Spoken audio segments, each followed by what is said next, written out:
Class 10th के हमारे जितने भी बच्चे ये वीडियो देख रहे हैं, आपके लिए एक बेहतरीन सा प्रैक्टिस पेपर लेकर आया हूँ, सेट ई। ठीक है, सेट ए से लगा के डी तक हो चुका है। यदि आप उन चारों पेपर को कर लोगे जिसमें भी आपके 90% चांस रहेंगे, यानी कि 60 से 65 नंबर उनमें फंस जाएंगे, ई और एफ को भी करोगे तो 75 के 75 नंबर का दावा मैं गारंटेड ठोकता हूँ। ठीक है, चलिए बेहतरीन सा पेपर है, इसी पेपर में से आपके 50 से 60 नंबर तक के फंसेंगे। चलिए शुरू करते हैं। चलिए पहला जो रहेगा उसमें ये जो समीकरण है, ये अभिक्रिया जो है, ये विस्थापन अभिक्रिया का एक उदाहरण है। अपच के का उपचार करने के लिए निम्न में से किस औषधि का उपयोग किया जाता है? एंटासिड का। लेंस की क्षमता का एसआई मात्रक क्या बनेगा? डायोप्टर बनेगा। निम्नलिखित में से कौन सी धातु उभयधर्मी ऑक्साइड बनाती है? तो एल्यूमिनियम। मनुष्य के वृक्क में कौन सा एक तंत्र का भाग है? वहाँ है तो उत्सर्जन। पराग कोश में क्या पाए जाते हैं? पराग कण पाए जाते हैं। यहाँ से अपन हमारे बच्चे बढ़िया से कंप्लीट करेंगे। ये देख सकते हैं, इतना हो गया। चलिए इसके बाद में आगे बढ़ते हैं। ये क्वेश्चन नंबर आपका 4 रहेगा ये। ठीक है, 5, 6 हो गया है। अब देखिए, 2 या 2 से अधिक धातुओं के समांगी मिश्रण को हम मिश्र धातु कहते हैं। वे सभी प्रक्रम जो सम्मिलित रूप से अनुरक्षण का कार्य करेंगे जैव प्रक्रम कहलाएंगे। एक विषाणु जनित यौन रोग का नाम एड्स है।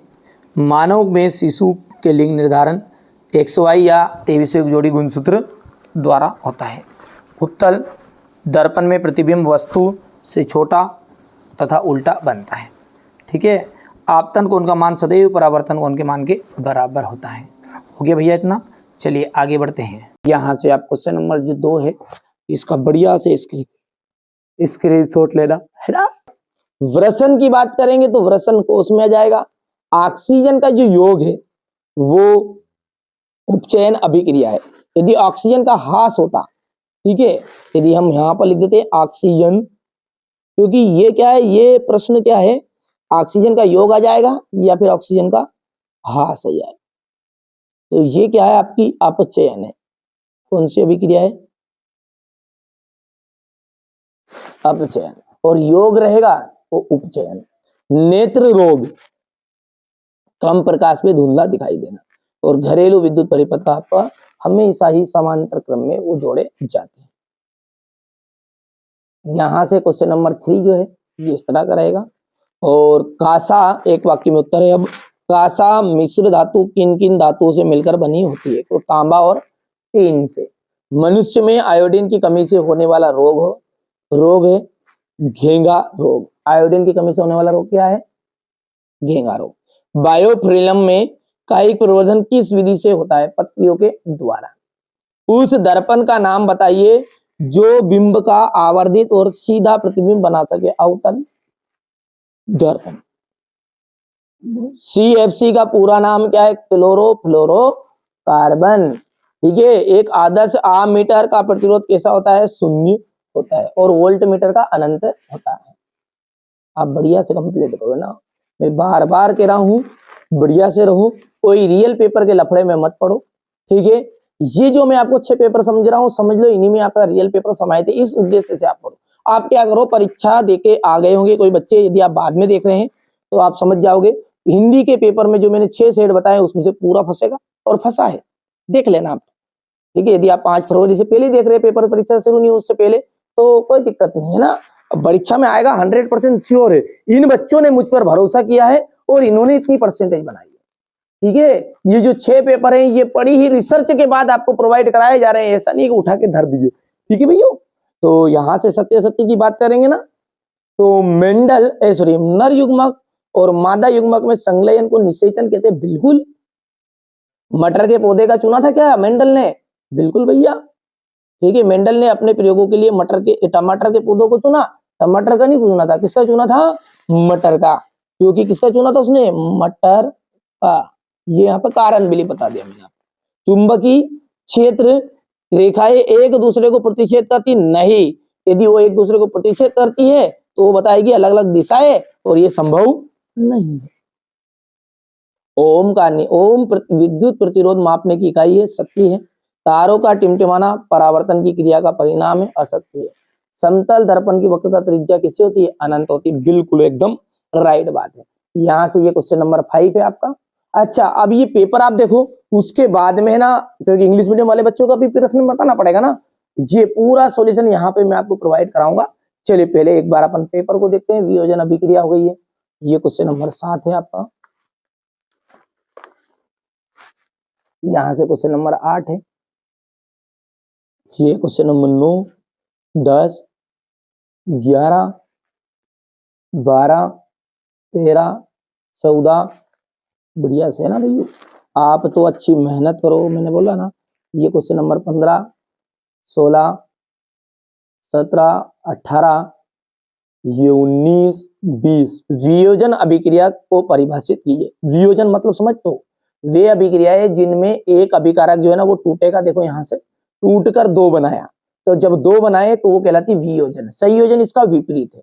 संयोजन में क्या होता है, इसमें दो मिलते हैं और दो मिलकर एक बनाते हैं, ठीक है। जैसे एग्जाम्पल के तौर पर आप यहां पर देख सकते हैं, जैसे यहां पर मैंने लिखा C+O2, इसमें दो बना और दो ने मिलकर कितना बनाया, एक बनाया है। पर यदि हम यहाँ जल की बात करें, एक था और मिलकर कितना बनाया है, दो बनाया। तो ये ऊपर वाला संयोजन है और नीचे वाला वियोजन ही है, ठीक है। चलिए आगे बढ़ते हैं। उष्मा शोषी अभिक्रिया किसे कहते हैं, ठीक है। उष्मा शोषी अभिक्रिया को परिभाषित करना है।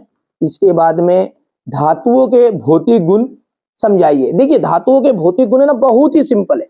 देखिए गलनांक उच्च होते हैं, उष्मा की सुचालक होती है, विद्युत की सुचालक होती है, कठोर होती है, आघात वर्धिता का गुण पाया जाता है, तन्यता का गुण पाया जाता है। तो ये आपके हो गए धातुओं के भौतिक गुण। दो पूछे थे मैंने, 5-6 बता दिए, ठीक है। और 4 तो से कम करना है ना।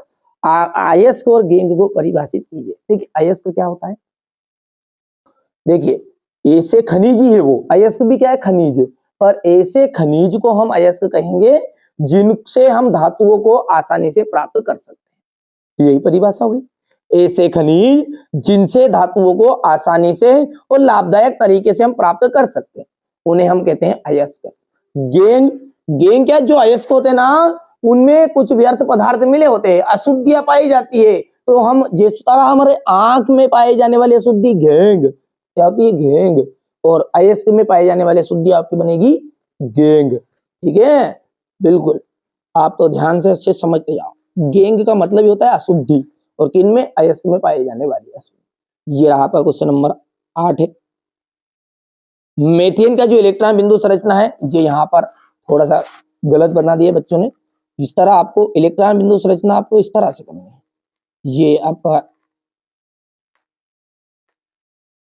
है ना, ये इसका एक है, ये एक है, ये एक, ये एक, क्योंकि हाइड्रोजन में एक एक रहेंगे। कार्बन के पास कितने बाबू मेरे सोना, 4 है ना। तो ये हाइड्रोजन जो होता है वो 2 से मिलकर 8 मात्रा तृप्त कर लेता है, लेकिन कार्बन जो है बाकी सब वो 8 से मिलकर करेंगे। तो देखो 8 मात्रा तृप्त हो गई। अब इस कार्बन को चाहिए 8, भैया मैंने तेरे को दिया था एक, हाँ दिया था, तो बता था तू भी दे, तो हो गए 2। यहाँ दिया था, हाँ दिया था, ले जा, आओ यहाँ से भी ले लो, यहाँ से भी ले लो, तो 2 या 2 4 2 6 2 8। तो ये लाइन आपकी यहाँ से चित्र में ध्यान से देखना, ये 2 इसके पास से हो गए, 2 इसके पास से 4, 2 इसके पास से 6 और 2 ये 8। ये एकदम राइट है ना भैया। स्वापोषी पोषण किसे कहते हैं, ऐसा पोषण जिसमें जीव अपना भोजन स्वयं बनाता है, ठीक है, स्वापोषण कहलाता है। और उदाहरण आप लिख सकते हैं, हरे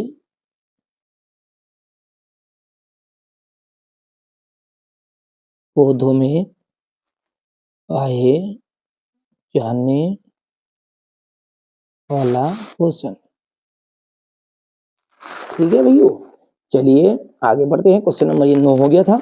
मनुष्य भोजन में के पाचन में लार की भूमिका, तो ये हो गया आपकी, थोड़ा सा छोटा कर दूं, ये देखिए। इसके बाद में ये पुष्प का नामांकित चित्र है, ये मैं सेपरेट वीडियो में आपको चित्र बता दूंगा, है ना। थोड़ा से बच्चों ने जल्दबाजी में, लेकिन मेरे को भी आपको जल्दबाजी है, नोट से रहेगी।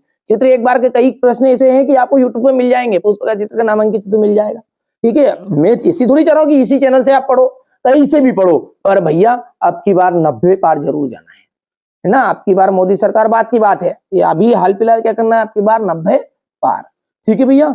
आप तो बढ़िया से कंप्लीट करो, कोई दिक्कत नहीं, कहीं से भी पढ़ो, यही चैनल है। अच्छा तो हम कलेक्टर थोड़ी है कि हमारे पास से ही पढ़ोगे तो भैया तब जाके टॉपर बनोगे, कहीं से भी पढ़ सकते हो, कहीं से भी आ सकते हो, लेकिन सही दिशा में और सही जानकारी के साथ, ठीक है भैया।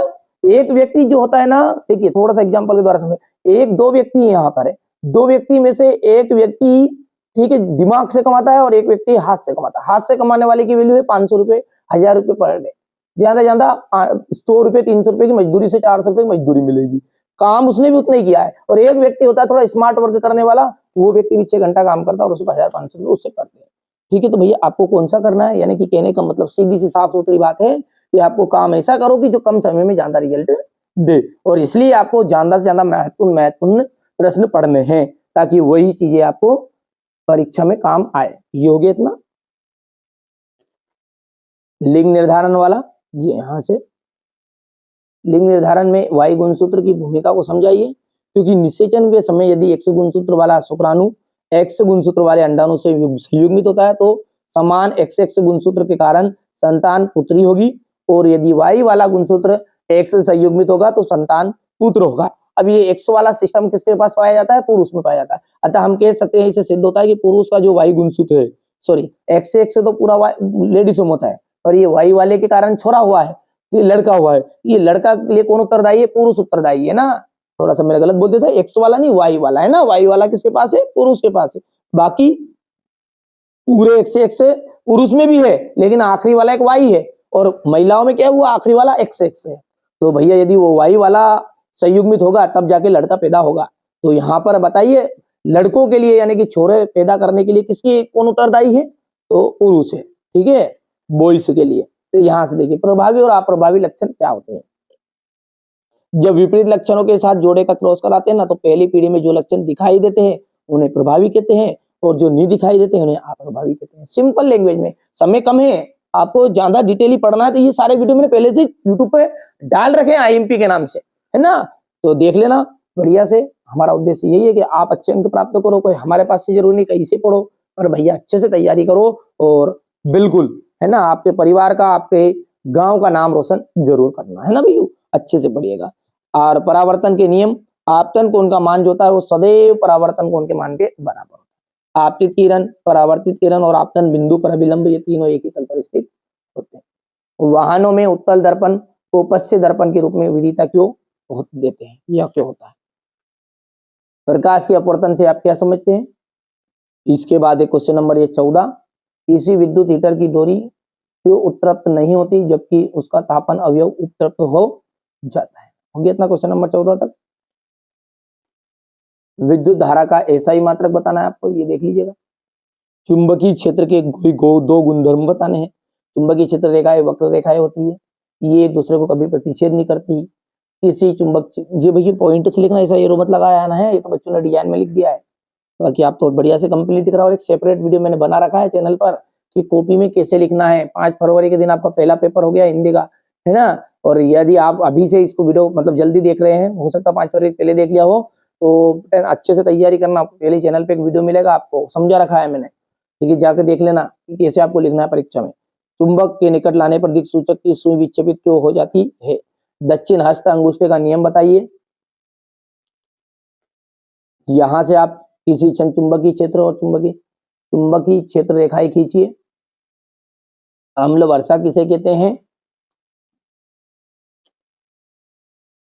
यहां से आपका है जैव निम्नीकरणीय और अजैव निम्नीकरणीय पदार्थ में अंतर आपको बताना है।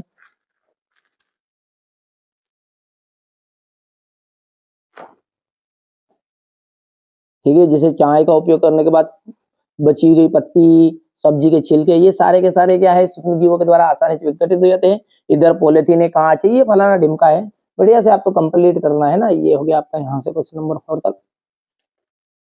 ये क्वेश्चन नंबर 18 है आपका। रेडॉक्स अभिक्रिया किसे कहते हैं। ये संचारण है। नमी के संपर्क में जैसे कोई भी लोहे की बनी हुई वस्तु आती है तो वो अपने आप को क्या कर लेती है, संचारित कर लेती है, और इस प्रक्रिया को हम कहते हैं संचारण। लोहे पे जंग लगना एक इसका महत्वपूर्ण उदाहरण है। विकृत गंधिता, तेल और वैसा युक्त पदार्थ जो होते हैं ना, अपन चिप्स पापड़ को देखते ही हैं, थोड़े देर में के लिए, घंटा 2 घंटा तो अच्छे लगते हैं, 2-4 घंटे के बाद में कैसे लगते हैं, वो बिल्कुल खराब। तो ये आपको विकृत गंधिता का ही उदाहरण देखने को मिलेगा ये चीजें। और ये तंत्रिका तंत्र न्यूरॉन का नामांकित चित्र आपको बनाना है। जरूरी नहीं ऐसे ही बनाओ, आप किस तरह से सर्च भी कर सकते हो। बहुत सारे अच्छे अच्छे चित्र आपको यूट्यूब पर देखने को मिलेंगे। यूट्यूब जो है सीखने का सबसे अच्छा प्लेटफॉर्म है ना। बढ़िया से आप तो कंप्लीट करो। मानव मस्तिष्क के कोई 3 कार्य यहाँ सोचने समझने के लिए, की शक्ति प्रदान करता है। प्रामस्तिष्क तंत्रिका तंत्र, ठीक है, कौन पर नियंत्रण रखता है। मस्तिष्क ऐच्छिक पेशियों पर नियंत्रित रखता है। अनुमस्तिष्क शारीरिक संतुलन को बनाए रखता है। तारे क्यों टिमटिमाते हैं, ये आपका यहाँ से देख सकते हैं, बहुत ज्यादा दूरी पे है, इसलिए वहां से जो आने वाली प्रकाश किरणें उनको भी अलग अलग परतों में गुजरना पड़ता है। जैसे मेरा ये पेन हिल रहा है ना, ऐसे वो परत, वो जो प्रकाश की किरण है उसको घूमना पड़ता है। पहले आपकी ये सारी चीजें मैंने समझा रखी है चैनल पर पहले से, आप सर्च करो प्रश्नों को, बिल्कुल मिलेगा, है ना। इससे अंतरिक्ष यात्री को आकाश नीले की अपेक्षा काला क्यों दिखाई देता है। प्लास्टर ऑफ पेरिस का, ठीक है, रासायनिक नाम और सूत्र लिखना है, उपयोग भी। देखिए प्लास्टर ऑफ पेरिस का सूत्र क्या है, कसो नट कुड़ो पानी, कासो, कितने नट कसने, 4 नट कसने, और कितना पानी कुड़ना, आधा लीटर पानी कुड़ दो, सीधी सी बात है, कसो नट कुड़ो पानी। ये चीज मैंने समझा रखी है, टाइम बर्बाद ज्यादा नहीं करना चाहता, ठीक है। बेकिंग सोडा और यहाँ से इसके उपयोग हो जाएंगे, धोने के सोडे के उपयोग, साबुन और अपमार्जक में अंतर, यहाँ से आपको साबुन